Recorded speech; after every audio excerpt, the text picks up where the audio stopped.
Yo, what it do, YouTube? It's your boy Culture Shock. We're back with another video. We appreciate you guys for tuning in. Appreciate your support. I appreciate you so much. On all platforms, I am available on all platforms. Let's go ahead and hop into the topic of discussion. To start with you guys, we got to talk about it. Jake Witt retired in the middle of nowhere, right? Of course, he had a bumpy road to an NFL career. Of course, he couldn't land a roster spot, so he just wound up calling it. He's a young guy. Hopefully, he figures out his future's endeavors. We wish the best for him. Like I said, it's unfortunate he just couldn't find his way in the NFL and wound up retiring. But hey, to each his own. It is what it is. At the end of the day, like I said, wish him the best on his future endeavors.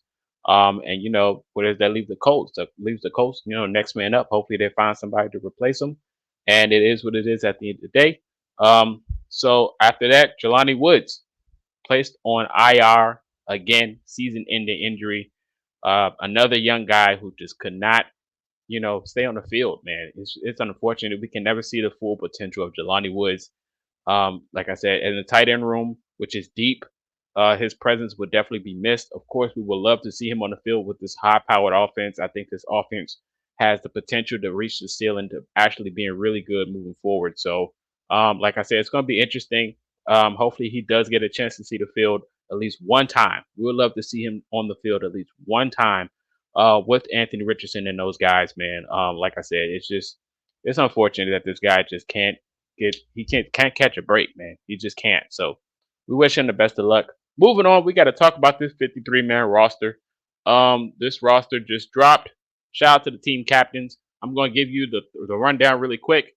Sam Ellinger, Joe Flacco, Anthony Richardson, Tyler Goodson, Trey Sermon, Jonathan Taylor, Josh Downs, Ashton Doolin, Anthony Gould, A.D. Mitchell, Alec Pierce, Michael Pittman Jr., Marley Cox, Kylan Granson, Will Mallory, Drew Ogletree, Taylor Bonalidi, Blake Freeland, Will Fries, Matt Concaves, Ryan Kelly, Quentin Nelson, Danny Pinter, Bernard Ryman, Braden Smith, and Dalton Tucker.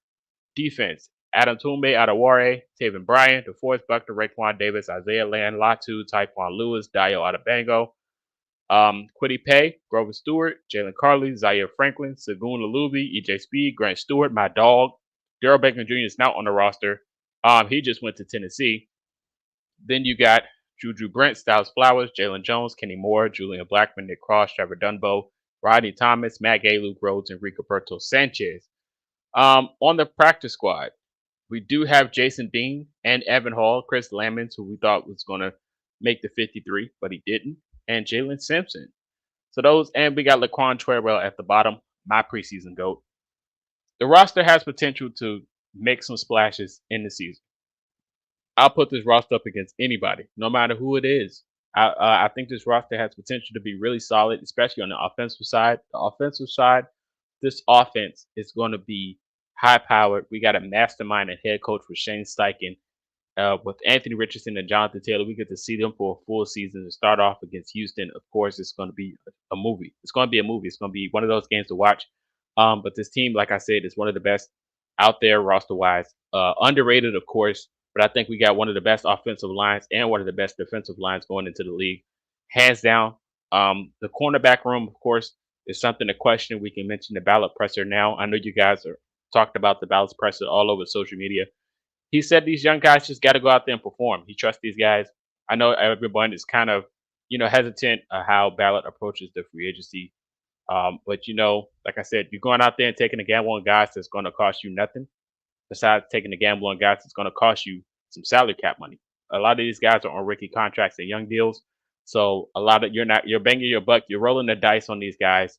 And I get it. They got to go out there and play. But you will love to have some competition. Adding in pieces like veterans into this room, any room in general. Adding a veteran piece to go out there and compete is good for competitive challenge. Of course, Alec Pierce had one of the best preseasons in training camp. Ballard mentioned it, Steichen loved it, and he praised him as well. Alec Pierce knows that there's competition at his spot. A.D. Mitchell's coming in, and he's a high pick, and he has a lot of potential. So Alec Pierce goes out there and ball because he knows what the competition looks like, and it's a dog eat dog world out there. And you could have did that for any other room, obviously, but the pressure is still on for these guys. Even though you didn't add pieces, these guys know that what's at stake here when it comes to competition wise. So I think, with the cornerback room being so young and you putting so much pressure on them, they know what's at stake and they like the challenge as well. So I'm all with it for this. With challenging these guys week in and week out to see how they go out there and play against some top guys. Even Juju Brent and Jalen Jones knows what it's like already because last year they went up against some top guys. We had a lot of wide receivers last year who was pretty good, like Devontae Adams and such.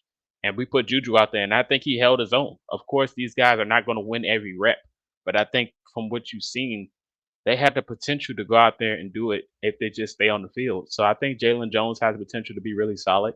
I think Juju Briggs has the potential to be really solid.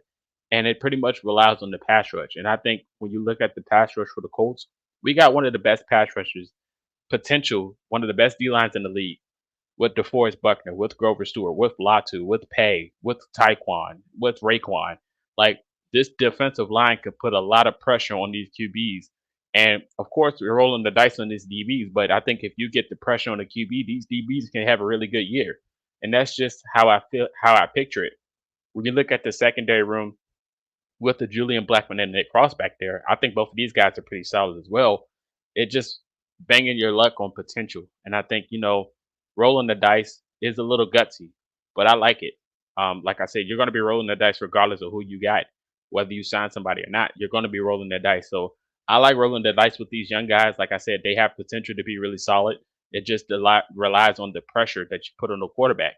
And I think, with the scheme Gus Bradley has designed and what he has on his roster, I think you're going to see a different type of energy going into this year than what we've seen in the previous. Like I said, Latu is ready. He's young, he's furious, and he's very fast. And I think he's something that this defense has been missing, especially when you pair him up with a Grover Stewart or a DeForest Buckner or a Quilly Pay or a Taekwon Lewis. I think if you pair Latu up with those guys, this front is going to be wreaking havoc. And I'm putting them up against anybody. Of course, we got Houston week one. Houston is going to be a movie, like I said. But I think the sky's the limit for these guys. Ballard mentioned the special teams. He mentioned how good Matt Gay is, so he doesn't have any pressure against him. He's a really good kicker. He mentioned that. He mentioned Alec Pierce and how good he can be, and then Anthony Richardson. Like I said, it's a lot of pressure on these guys. They're young, but I think they're ready. This team is a competitive team that can go out week in and week out with any team. Like I said, it's a lot of pressure on them, but I have enough faith on them. But you guys, let me know your thoughts on the presser, the 53-man roster, who should have made it, who shouldn't. Um, but I definitely think this team's going to be very competitive moving forward. We're going to be back against next week. We got to talk about the Houston and Colts preview. But you guys stay tuned. Football is right around the corner. Let me know your thoughts again in the comment section and follow me on all platforms. Appreciate you guys. And until next time, this is Culture Shock. I am out.